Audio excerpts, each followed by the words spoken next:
कैवलं चिदेनम् अव्यन्नं वैनं दिगेनं लघूयं ममोहं ममस्तु वरेणं नयेति नर्वेणं प्रणायं परन्तु जपेनं जपायं कयन्नं मयानं मनाति मगोऽयं स्वयं तं समस्तु नाधाता दयन्नं विछन्दं विनय जय करोति विवर्जेत वस्तु विधिवे वेदन्ते अचन्तं नचन्ते सुनाति सनाथं जनाथ अनन्तु अगाधं बोधं लहे जन्महादं कुबेरं त्ययम्मं नमामि नमस्तु कुबेरं त्ययम्मं नमामि नमस्तु। श्रीमद् करुणा सागर महाराज की कैवल धाम की जय। जगतगुरु श्री अविचल देवाचार्य महाराज की जय। चतुर्मास कथा प्रारंभ का सभी नेमी प्रेमी भक्तजनों को सत कैवल साहिब सत्य। अचरत सागर जो ग्रंथ है हम उसका अध्ययन कर रहे हैं और अचरत बा परम गुरु श्रीमद् करुणा सागर महाराज की अनन्य भक्ति प्रेम भाव से हृदय से परम गुरु को रिझाया और परम गुरु श्रीमद् करुणा सागर महाराज ने उन्हें दर्श स्पर्श उत्तर और प्रश्न का वाक्य पूर्ण किया। अचरत बा 3 महीने तक लगातार अन्न जल छोड़ी और अन्न जल त्याग करके परम गुरु श्रीमद् करुणा सागर महाराज की अनन्य प्रेम से भक्ति करी। तब परम गुरु श्रीमद् करुणा सागर महाराज ने उसे दर्शन दिए और दर्शन अपनी दिव्य देह से दर्शन किए। अचरत बा ने इस ग्रंथ के माध्यम से हम लोगों को यही बताना अब तक चाहा कि सृष्टि का सर्जनहार है कौन, ये भ्रमणाएं उत्पन्न क्यों संसार में। सृष्टि का सर्जनहार एक ही है, कैवल कर्ता दूसरा कोई है नहीं। लेकिन वो पता कैसे चले वो कैवल कर्ता है कैसे। तो अलग अलग मतों के अनुसार, अलग अलग सिद्धांतों के अनुसार, अलग अलग आचार्यों के अनुसार अचरत बा ने इस ग्रंथ का जो है अध्ययन किया और इस ग्रंथ को हम लोगों तक पहुंचाया। तो आज व्यास जी ने मतनो वर्णन, व्यास जी ना मतनो वर्णन गुजराती में है कि व्यास जी ने इस मत का वर्णन व्यास जी ने क्या कहा। तो व्यास जी जो थे वो व्यास जी जन्म से जब पैदा हुए ना तभी इतने ज्ञानी और विद्वान थे कि जन्म से पैदा होते के साथ ही अपनी माता को छोड़ करके और ज्ञान खोज में निकल गए, जन्म होते के साथ ही। तो व्यास जी ने इस संसार के अंदर ऐसा कोई ग्रंथ या धर्म या वेद नहीं जिसका वाचन नहीं किया और जन कल्याण के लिए पहुंचाया नहीं। तो आज हम व्यास जी के मत को पढ़ेंगे, 3 चौपाई पढ़ेंगे, उसके बाद उस पर रुकेंगे।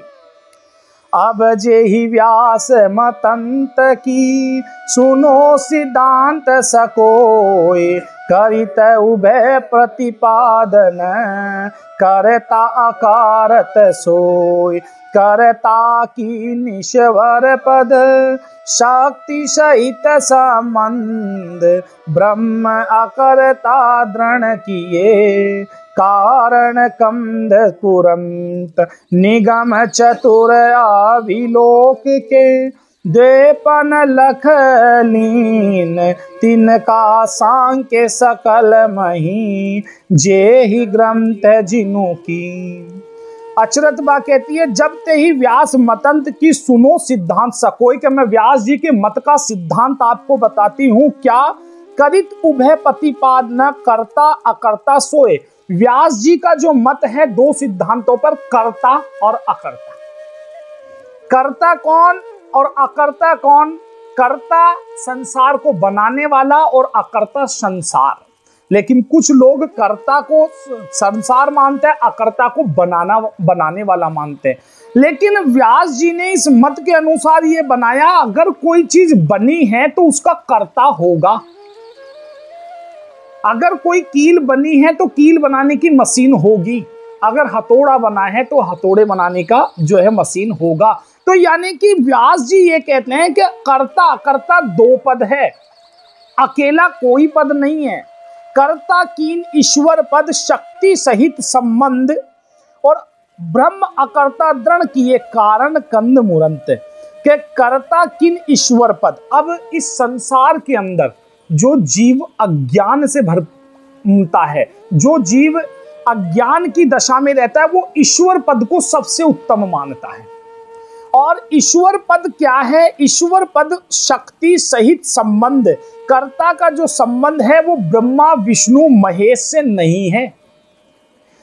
ईश्वर शक्ति ब्रह्मा विष्णु महेश से संबंध रखती है, लेकिन कर्ता का पद ब्रह्मा विष्णु महेश से संबंधित नहीं है। तो कर्ता कौन? जगत, और अकर्ता बनाने वाला।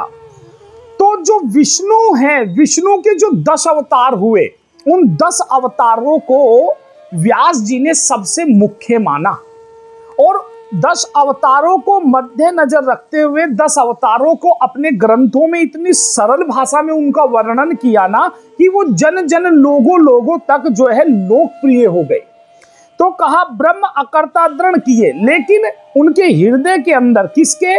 व्यास जी के हृदय के अंदर 2 पद तो थे, कर्ता अकर्ता। लेकिन अगर व्यास जी के हृदय की बात करें तो व्यास जी के हृदय के अंदर एक ही पद था, ब्रह्म अकर्ता। वो स्वयं किसकी उपासक थे? वो ब्रह्म के थे। लास्ट में वो मानते थे ब्रह्म के उपासक है, कारण कंद पुरंत, वो ब्रह्म के ही उपासक हुए।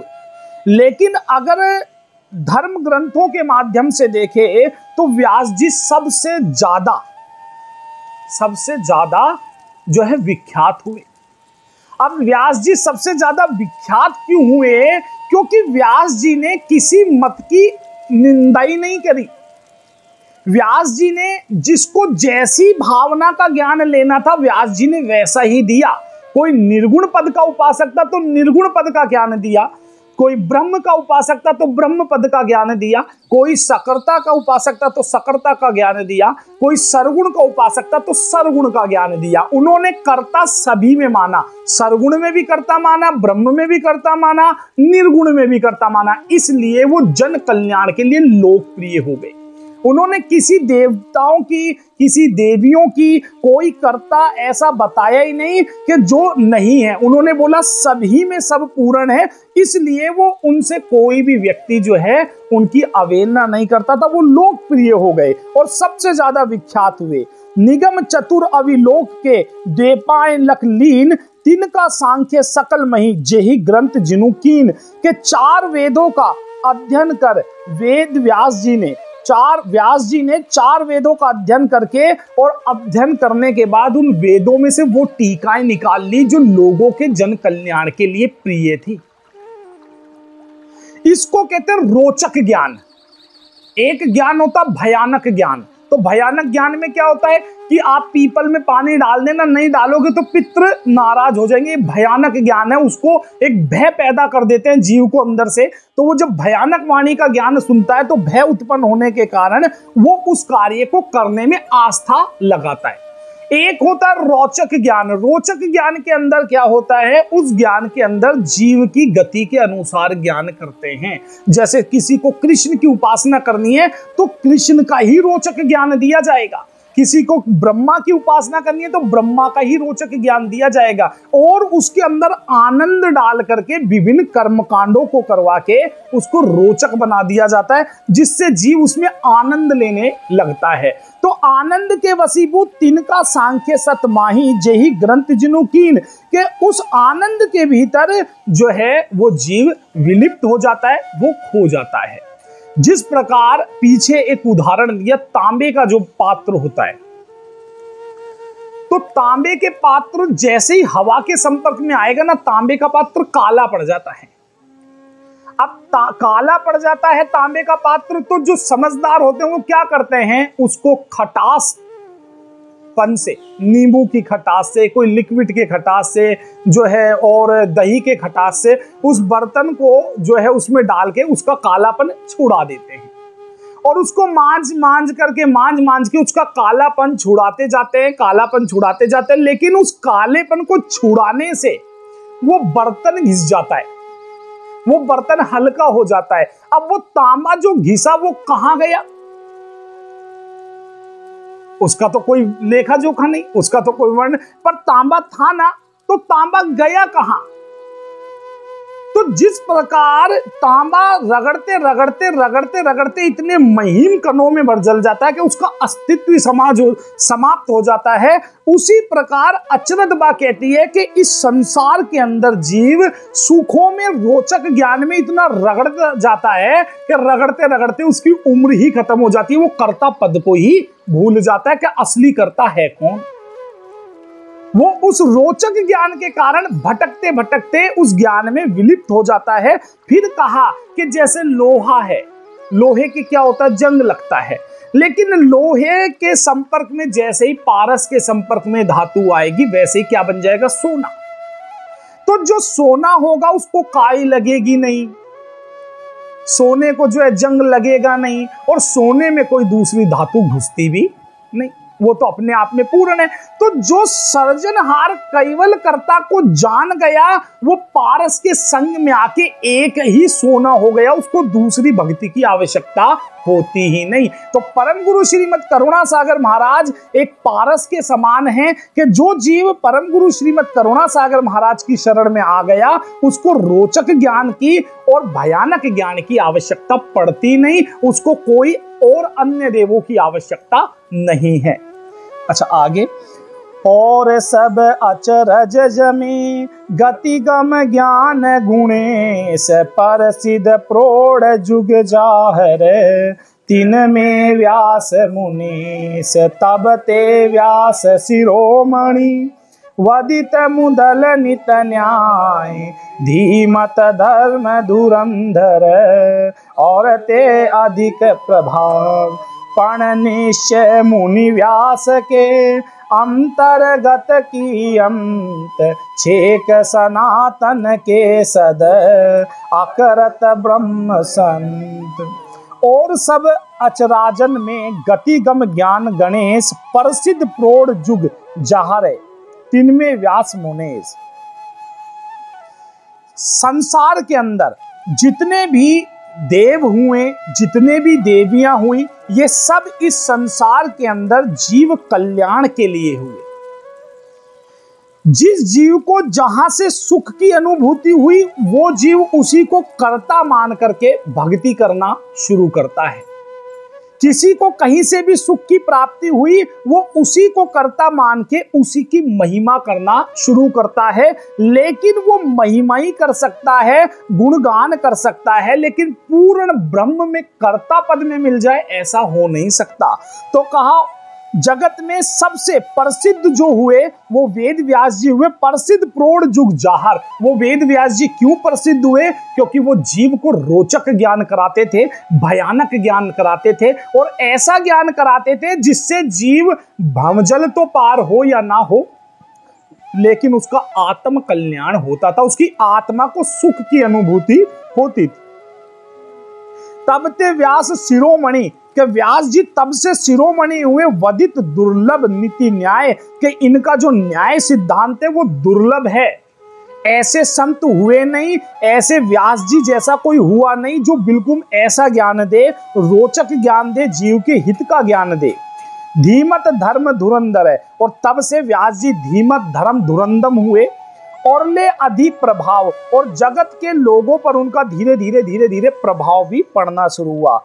पर निश्चय मुनि व्यास के अंतर्गत की अंत, लेकिन व्यास जी जीवों को कर्ता पद का ज्ञान दिए, लेकिन कर्ता पद का ज्ञान देने के लिए ना तो निर्गुण में कर्ता, ना सरगुण का कोई कर्ता, ना ब्रह्म का कोई कर्ता। तो पण निश्चय मुनि व्यास के, क्या अगर व्यास जी की बात करें, व्यास जी इतने विख्यात थे, व्यास जी ने सब कुछ किया, तो व्यास जी के भीतर अगर चेतनता की बात करें तो वो व्यास जी के भीतर कहां से आई? व्यास जी विख्यात हुए, वो विख्यातपन होने की कला व्यास जी में कहां से आई? तो व्यास जी ये मानते थे कि करता है तो अकर्ता है, वो उस बात को मानते थे, लेकिन उनमें खास यही था कि वो जैसा जीव था उसको वैसा ज्ञान देते थे, उन पर थोपते नहीं थे कि नहीं करता ही है अकर्ता है ही नहीं, ऐसा ज्ञान नहीं देते थे। छेक सनातन कि धीमत धर्म धुरंधर है, इसलिए वो धीमत धर्म धुरंधम रहे और अधि प्रभाव और सब पर उनका प्रभाव रहा। पण निश्चय मुनि व्यास के अंतर्गत की अंत छेक सनातन के सदा अकृत ब्रह्म अनंत सनातन धर्म। अगर सनातन धर्म देखें तो सनातन धर्म के अंदर सर्वोपरि उत्तम जो हुए वो व्यास जी हुए। अब व्यास जी क्यों हुए? जिनु लख लहित वेदांत से प्रति अनुभव गति महाद। जब कोई भक्ति करता है तो भक्ति करने में क्या होता है, सबका अनुभव अलग अलग होता है। जैसे मैं एक बार जो है कहीं गया तो मेरे को मौका मिला कथा पढ़ने का, संतोषी माता का व्रत था किसी स्त्री का, तो उन्होंने बोला कथा पढ़ोगे? मैं बोला हाँ पढ़ता हूँ, लाओ किताब दो। तो मैंने उस कथा को पढ़ा, आधा या डेढ़ घंटा उस कथा को पढ़ने में लगा। लेकिन मैंने जब वो कथाएं पढ़ी तो उसमें सब में कथा में यही था कि एक स्त्री ने इतने साल सोमवार के व्रत किए, माताजी ने उसे ये फल दिया, एक पुरुष को सांप काट गया, फिर माताजी ने इतने व्रत किए उसको ये फल मिला। उसके अंदर जितनी मैंने कहानियां पढ़ी वो सब कहानियां एक रोचक कहानियां थी, जीव को जो है अपनी तरफ आकर्षण करने वाली कहानियां थी, लेकिन वो यथार्थ ज्ञान नहीं है। अचरत बा कहती है हमें जानना है यथार्थ ज्ञान, करता कौन मैं कौन, ये दो चीज लेकर चलनी है, बाकी भटकना नहीं है। पर निश्चय मुनि व्यास के अंतर की गत अंत छेक सनातन के सदा अकृत ब्रह्म अनंत। और जब व्यास जी ने छेका तो वो भी ब्रह्म तक गए। लास्ट में उनका सिद्धांत एक ही रहा, करता अकर्ता। जो व्यास जी का सिद्धांत है वो क्या है, कर्ता और अकर्ता, और कर्ता अकर्ता से परे है सर्जनहार। तो फिर इसमें तो कोई फायदा नहीं है। अचरत बा कहती है ये तो हमारे मतलब का ज्ञान नहीं है, इसको तो आगे चलना पड़ेगा। जिनो लख लहित वेदांत से अति अनुभव गति महान, इष्ट चराचर पर सिते तब तीनों गति अगाध। कि जब सच्चा इष्ट मिलेगा, सच्चा ज्ञान मिलेगा, तभी आत्म कल्याण होगा। जेहि निज करत वेदांत में वदित द्वैत ब्रह्मभाव।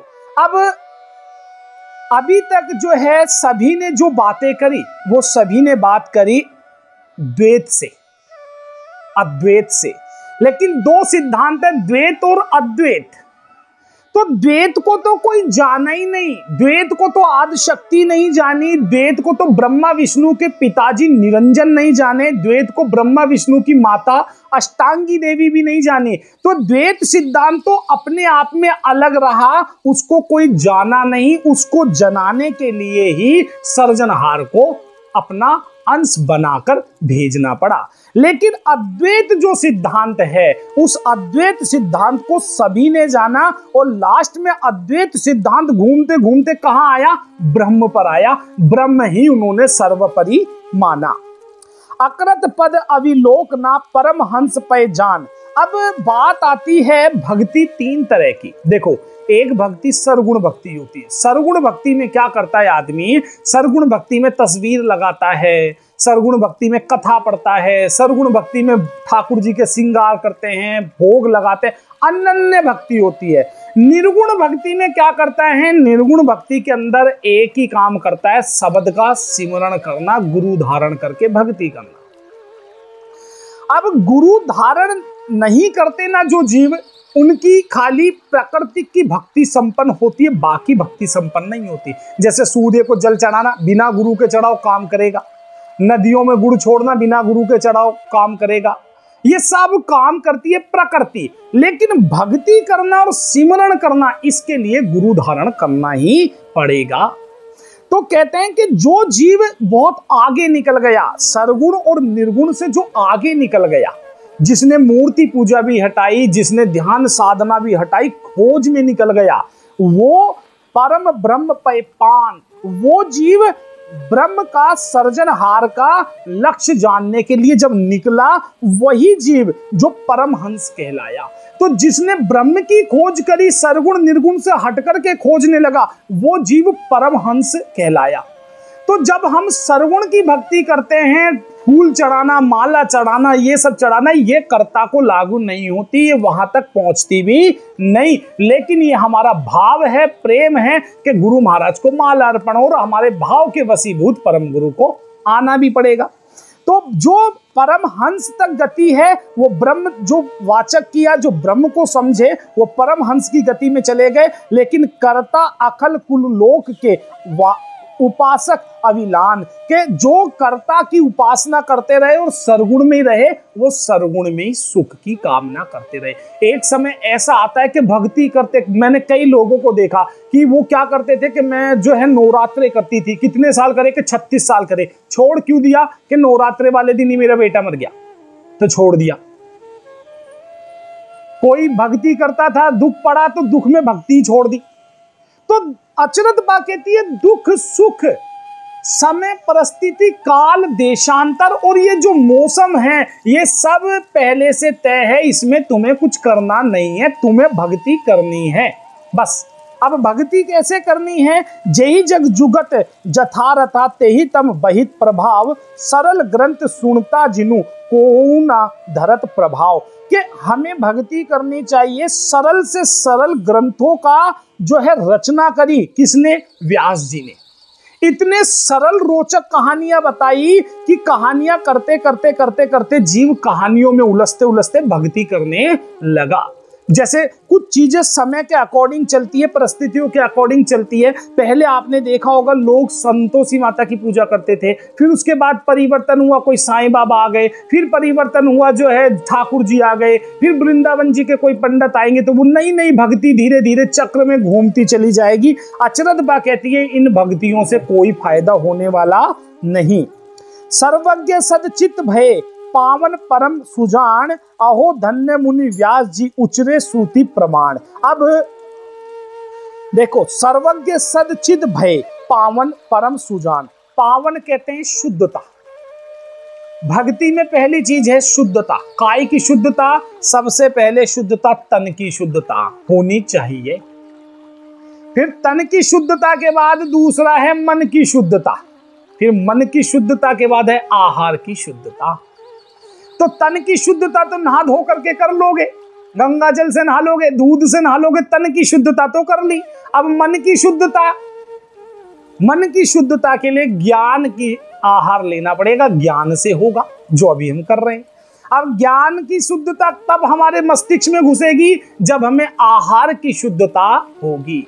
तो आहार जैसा लोगे वैसा ही हमारे ऊपर प्रभाव पड़ेगा। तो शुद्धता रखनी है, पावन परम सुजान।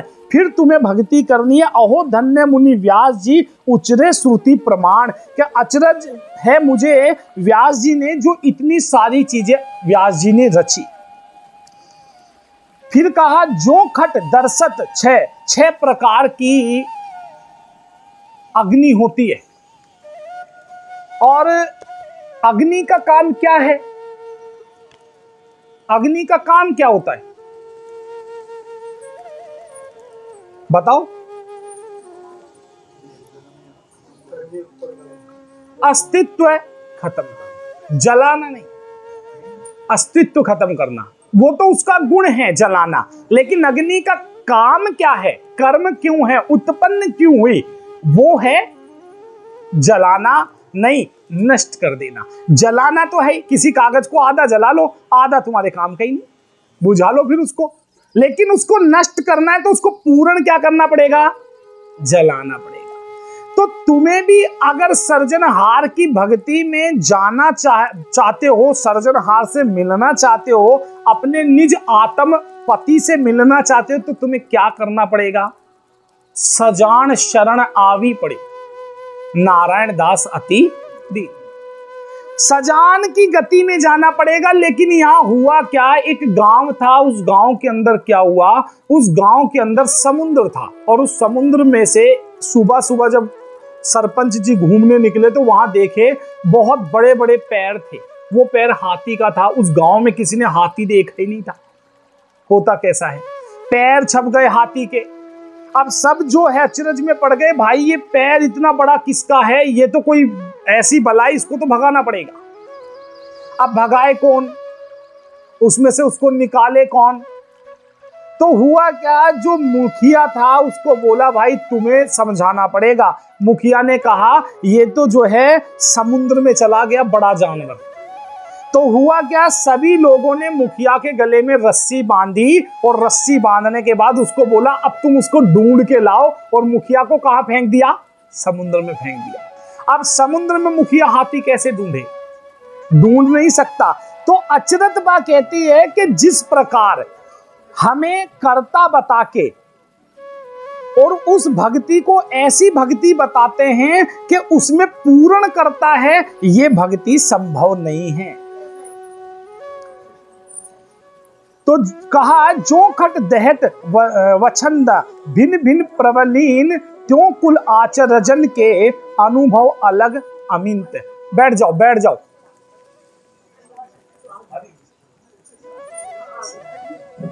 बैठ जाओ बैठ जाओ, आराम से पहले बैठ जाओ। सबके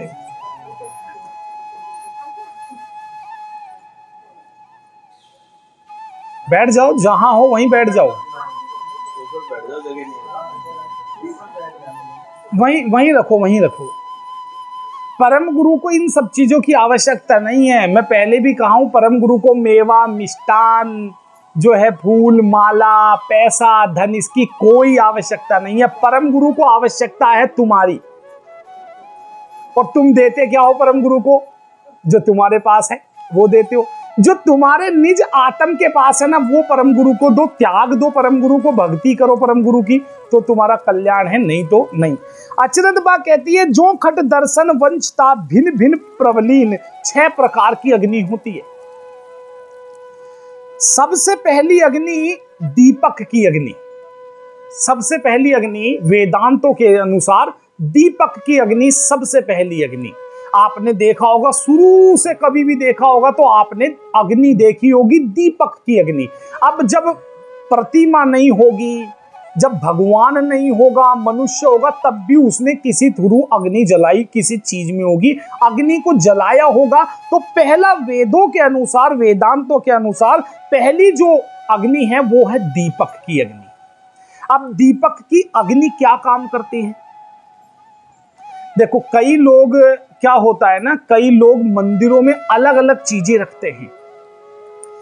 कई लोग चांदी की प्रतिमा रखते हैं, कई पीतल की प्रतिमा रखते हैं, कई पत्थर की प्रतिमा रखते हैं, कई कागज की प्रतिमा रखते हैं, कोई कांच की प्रतिमा रखता है, अलग अलग धातुओं की अलग अलग प्रतिमाएं रखते हैं। लेकिन आप कभी शादी में जाओ, जहां शादी हो रही हो, तो क्या इतना सारा जो खाना है वो सब एक जैसा स्वाद देता है? अलग अलग देता है ना। क्यों? हलवाई तो एक ही था, बनाया तो एक ही था, अलग अलग स्वाद क्यों आ रहा है? क्योंकि सब में सामग्रियां क्या पड़ी है? अलग अलग पड़ी है। मीठे में मीठे वाली, तीखे में तीखे वाली। तो जिस प्रकार शादी का खाना खाने पर अलग अलग स्वाद उत्पन्न होता है, अलग अलग चीजें उत्पन्न होती है, लेकिन कहां तक? जब तक जीभ पर है।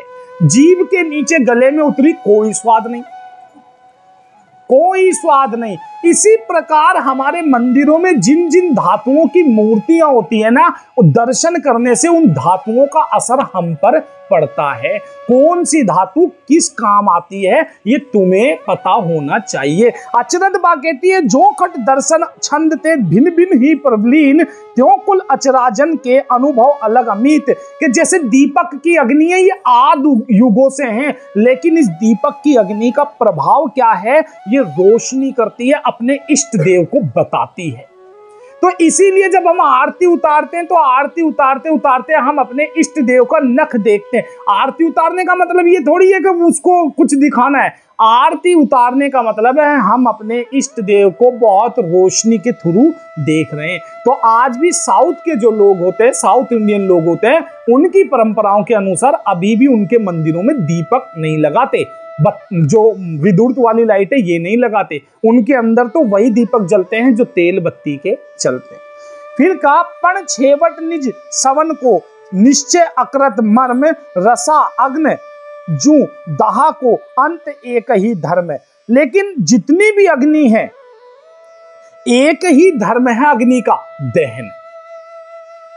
अब चिता की अग्नि अलग है, फेरों पर चलने वाली अग्नि अलग है, दीपक की अग्नि अलग है, माचिस वाली अग्नि अलग है, कोई अगर सिगरेट पीता तो उसकी अग्नि अलग है, सबकी अग्नि अलग है। तो जिस प्रकार सबकी अग्नियां अलग है ना, उसी प्रकार सब जीवों के अंदर भक्ति करने की क्षमता भी अलग अलग है, एक जैसी हो सकती नहीं।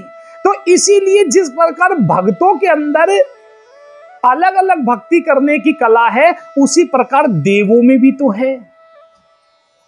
तो देवों में भी भक्ति करने की अलग अलग कला है। तो ब्रह्मा विष्णु महेश ये अलग देव हैं, आदि शक्ति अलग देव है, निरंजन अलग देव है। अब हमारा जन्म और मरण काटेगा कौन, हम आए क्यों, जाएंगे कहां, इसकी खबर करने के लिए अगर हमें खोज करनी होगी तो हमें ब्रह्म के बाहर निकलना पड़ेगा।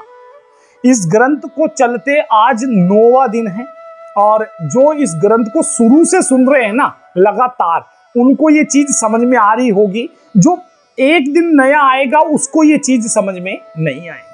तो इस ग्रंथ को यही समापन करते हैं। आगे जो है कथा का प्रोग्राम कल करेंगे, और 7 बजे करेंगे जो है कल से कथा का प्रोग्राम, और 3 दिन ये रहेगी, तीसरे दिन जो है गुरुजी का आगमन करेंगे। अब देखो, समय और परिस्थिति ये तय करती है। आज सौभाग्य है आप लोगों का कि जो परम गुरु श्रीमद करुणासागर महाराज का ये जो कार्यक्रम है आप लोगों ने अपने घर पर रखा। अब ये हमारा सौभाग्य है कि हमें आप मिले, और ये आपका सौभाग्य है कि आपको हम मिले। लेकिन ये प्रक्रिया किसने तय करी, परम गुरु ने तय करी। तो कई लोग अपनी मकान की जो नींव होती है वो मावस को नहीं रखते, कई शुभ कार्य मावस को नहीं करते, कई शुभ कार्य जो है मावस में वो नहीं करते, वाहन लाना, गाड़ी लाना, ये सब चीजें नहीं करते। लेकिन परम गुरु श्रीमद करुणासागर महाराज क्या कहते हैं कि मावस जो है, आज जो मावस होती है, इसका मावस पड़ी क्यों है, क्यों मावस, ये 15 तिथियां ये पड़ती क्यों है। तिथि निरूपण ग्रंथ में परम गुरु ने खूब एक एक तिथि के बारे में बताया। जो आज का दिन है, इस दिन सृष्टि का बीज उत्पन्न हुआ था बिल्कुल अंधकार में, ना सूरज, ना चांद, ना धरती, ना आकाश, ना पिंड, ना ब्रह्मांड, कुछ भी नहीं था। खाली सर्जनहार का सोहंग प्रणव अपने आप चेतन हुआ था। मावस के दिन उसका अंकुरित हुआ था, और दोज वाले दिन वो क्रिया में आ गया था। दोज वाले दिन वो अद्वैत क्रिया में आ गया। द्वैत से क्या हुआ, अद्वैत हुआ। अब ये आपकी समय परिस्थिति ये देखो, आज मावस है, आज परम गुरु आए, और दोज वाले दिन गुरु जी आएंगे, अपने आप रचना बनेगी, उसमें कोई कर नहीं सकता। अब ये मैं भी तय नहीं कराऊं ना, ये आप तय करे, ये परम गुरु तय करे। और ये परम गुरु ने क्यों तय करा, ये आपके भीतर भक्ति कैसी है ये वो तय करिए, ना तो इसमें तुम्हारा कुछ लेना, ना मेरा कुछ लेना, ना परम गुरु को कुछ लेना। तो परम गुरु की भक्ति सरलता से करो। 3 दिन प्रतिमा यही रहेगी, सरलता से भक्ति करो, प्रेम से भक्ति करो, और परम गुरु से प्रार्थना करो कि मेरा जो जीवन है ये दोबारा जन्म मरण में नहीं आना चाहिए, मैं दोबारा इस पृथ्वी लोक पर उत्पन्न नहीं हो सकता या नहीं हो सकती। ऐसी भक्ति की कामना के साथ जो है इस ग्रंथ को यहीं पारायण करते हैं। और बहुत बहुत धन्यवाद आपका जो कथा का प्रोग्राम आपने रखा। सत केवल साहिब, सत केवल श्रीमद करुणासागर महाराज की, कैवल धाम की, जगत गुरु श्री अविचल देवाचार्य महाराज की।